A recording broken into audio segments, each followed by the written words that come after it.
बिस्मिल्लाहिर्रहमानिर्रहीम। मैंने हरे मसाले में ऑमलेट बनाया है और इसके ऊपर स्लाइस चीज़ें रखी हैं और जनाब आली इसमें जो है सिर्फ हरी मिर्ची और प्याज, हरा धनिया और चीज़ स्लाइसेस, ज़ीरा और नमक डाला है।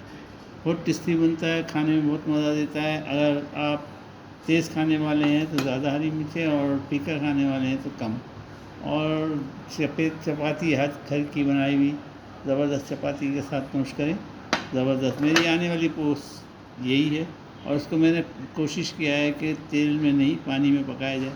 तो ये पानी में पकाया हुआ हरे मसाले में ऑमलेट कह लें आप इसको, ऑमलेट हरे मसाले में ज़बरदस्त बनता है। खाने का मज़ा, जीने का मज़ा।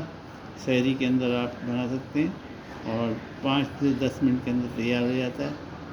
उम्मीद है आपको पसंद आएगा। लाइक और सब्सक्राइब कीजिएगा, मेरी आने वाली वीडियो देखिएगा और दुआ में याद रखिएगा।